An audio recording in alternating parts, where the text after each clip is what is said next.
नमस्कार मित्रांनो, सुख म्हणजे नक्की काय असते सिरियलमध्ये आज काय घडले आपण ते बघणार आहोत। शालिनीच्या घरी आदिराज आलेला असतो, आश्रय देखील आलेला असतो। त्याच वेळेस ती आदिराज संग बोलताना अशी बोलते की नित्या आणि आदिराज एकाच नक्षत्रात जन्मलेले आहेत। असं ऐकून आश्रयला आनंद होतो। आश्रय सोफ्यावर बसतो। त्याच वेळेस शालिनी पॉलिसी मारत असते की तू नित्याला सोडून दिलं, तिला घराबाहेर काढलं, तिला घटस्फोट दिला, हे काही चांगलं केलेलं नाहीये। त्याच वेळेस आदिराज बोलतो की मला असं काहीच करायचं नव्हतं, पण माझ्या देखत आपोआपच ह्या गोष्टी होत गेल्या। त्याच वेळेस शालिनी सोमाला आवाज देते, सोमा चहा घेऊन येतो। आदिराज चहा पिऊ लागतो। त्याच वेळेस आश्रय बोलू लागतो की मला माहित आहे तुझ्याकडं दोन बाजू होत्या, एक तर आईचं प्रेम आणि दुसरीकडे बायकोचं प्रेम। त्याच्यातलं तुला कोणतं निवडायचं ह्या संभ्रमात तू अडकून गेलास, पण यासाठी या सगळ्या गोष्टींमधून वाचण्यासाठी एक मार्ग आहे असं आश्रय बोलतो। आदिराज पूर्णपणे चहा पिऊन टाकतो। त्यावेळेस शालिनी बोलते चहा कसा झाला होता। त्याच वेळेस पूर्णपणे संमोहित झालेला, हिप्नोटाईज झालेला आदिराज तुम्हाला पाहायला मिळेल। आश्रय बोलतो की तुम्हाला फक्त माझाच आवाज ऐकू येईल, बाकी कुणाचाच आवाज ऐकू येणार नाही। हिप्नोटाईज झाला आहे की नाही हे बघण्यासाठी आश्रय बोलतो की मी म्हणाल तेच वाक्य बोल, तुम्ही म्हणाल ते मी करेल असं आदिराज बोलतो। दोघांनाही कन्फर्म होतं की हा हिप्नोटाईज झालेला आहे। ही सर्व घटना राजमा बघत असते, चोरून ऐकत असते। त्याच वेळेस आश्रय बोलतो की तू नित्याला घेऊन डोंगराकडच्या गणपती मंदिराकडे घेऊन जायचं। आज तिथल्या गणपतीच्या इथं उत्सव आहे, आज चतुर्थी आहे। तू तिथून तिला डोंगराच्या बाजूने घेऊन जायचं आणि उंच कडेवरून तिला ढकलून द्यायचं। करशील ना हे काम? त्यावेळेस आदिराज बोलतो तुम्ही म्हणाल मी ते काम करेल। त्यावेळेस आश्रय बोलतो की पुन्हा ऐक, तुला तिला कडेवरून फेकून द्यायचं आहे।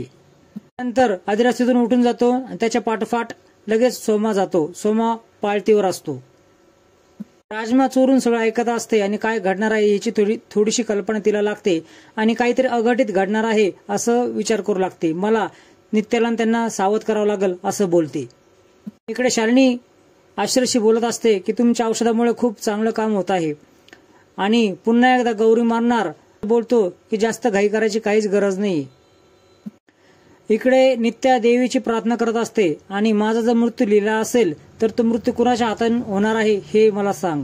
इकडे नित्याच्या पाठोपाठ आदिराज आलेला असतो आणि तो तिला हाका मारतो, पण ती हाकेचा जो आवाज होता तो वेगळ्याच टोन मध्ये होता। त्यानंतर नित्या त्याच्याशी बोलू लागते। इकडे आदिराज नित्याला बोलतो की चला। त्यावेळेस नित्या बोलते मला नाही यायचं आणि पुन्हा हात पुढे करून आदिराज बोलतो की चला आपल्याला उंच टेकडीवरच्या गणपतीला जायचं आहे। इकडे जोगतीन देवी आईला बोलते की असे निष्ठुरपणे तू वागू नकोस। इकडे अम्मा आणि लवली बोलत असतात। लवली बोलतो की एवढं काही घडलं मला का सांगितलं नाही। त्यावेळेस अम्मा बोलते एवढं मोठं होईल असं काही मला कळलंच नाही, त्यांनी खरंच घर सोडून गेली आहे।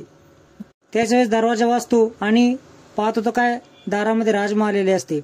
राजमा बोलते लवलीला आणि अम्माला की काहीतरी अघटित घडणार आहे, कुणाच तरी जीव जाणार आहे, एक तर नित्याचा जाईल नाही तर आदिराजचा जाणार आहे, वाचायला पाहिजे असे राजमा सांगते। आदिराज आणि नित्या गणपती मंदिरात येतात। इथे भजन चालू असतं।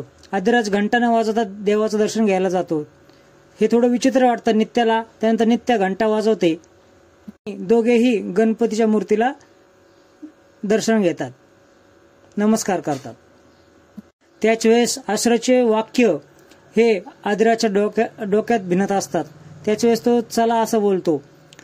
त्याच वेळेस नित्य त्याला बोलते तुम्हाला काय असं धडधडल्यासारखं वाटतंय का, काही घाबरल्यासारखं वाटतंय का। त्याच वेळेस आदिराज बोलतो तुम्हाला मी जवळ असताना कशाची भीती आहे। त्या बोलते तू संगत असताना देखील मला भीती वाटत आहे, यासारखंच मला असं अस्वस्थ वाटत आहे। त्याच वेळेस नित्य बोलते की मी तुला आधीच सांगितलं होतं ना की आपल्याला कुठलाही कागद वेगळं करू शकत नाही। त्यानंतर आदिराज नित्याला घेऊन कड्याकडे जातो। दोघेही उंच टेकडीवर कड्यापाशी जातात। इकडे अम्मा, राजमा आणि लवली त्या गणपती मंदिरात येतात। लवली, राजमा आणि अम्मा वेगवेगळ्या ठिकाणी नित्याला शोधायचा प्रयत्न करतात। त्याच वेळेस आश्रय इकडे ध्यान लावून बसलेला असतो। शालिनी चिंताग्रस्त होऊन इकडे तिकडे फिरत असते। टेकडीवर उंच कड्यावर आल्यानंतर नित्य आदिराजला विचारते तू मला एवढं लांब या कडेवर का घेऊन आला आहे। त्याच वेळेस नित्याला मागच्या जन्माचा प्रसंग आठवतो की कुणीतरी तुझं रूप घेऊन मला असंच कडेवरून फेकून दिलं होतं. राजमा, लवली, अम्मा या तिघांनाही नित्य सापडत नसते. ते पुन्हा एकत्र येतात. कडेवर आदिराज नित्याला विचारतो, तुम्ही माझ्यासाठी काय करू शकता? त्यावेळेस नित्या बोलते की मी काही करू शकते, कुठल्याही लेवलला जाऊ शकते. ही सर्व घटना चोरून सोमा बघत असतो आणि विचार करू लागते की अजून कशी गुड न्यूज आली नाही. त्याच वेळेस आश्रय बोलतो की हाच उतावीळपणा तुझा एक दिवशी घात करणार आहे. त्यावेळेस शालिनी खूप चिडते. आदिराज पुन्हा नित्याला विचारतो की तुम्ही खरंच माझ्यासाठी जीव देऊ शकता का? त्याच्याच नित्या बोलते, एकदा म्हणून तर बघ जीव देते मी. पण मी जीव दिल्यावर तुला आनंद भेटेल का हे मला पहिल्यांदा सांग, असं नित्या बोलते. असं म्हटल्यानंतर आदिराज हसतो आणि तिच्या खांद्याला हात लावून ढकलण्याचा प्रयत्न करतो. त्याच वेळेस ती पडायला लागते. नित्या जयदीप असे जोरात वरडते. जोगतीन झेंडा पडायला लागतो म्हणून घट्ट पकडून ठेवायला लावते.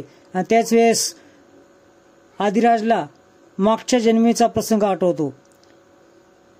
इकडे आदिराज जोरात गौरी असा आवाज देतो आणि पडणाऱ्या नित्याला सावरतो आणि नित्याचा हात जोरात पकडून तिचा प्राण वाचवतो. तर नित्या पडत नाही आणि दोघेही एकमेकाकडे बघत असतात. ही सर्व घटना सोमा बघतो. मोहित झालेला आदिराज भानावर येतो आणि नित्याकडे बघू लागतो. नित्या जयदीप म्हणून आदिराजला कडकडून मिठी मारते. सर्वजण टेकडीकडे येतात आणि सर्व बघितलेलं दृश्य बघून आनंदित होतात.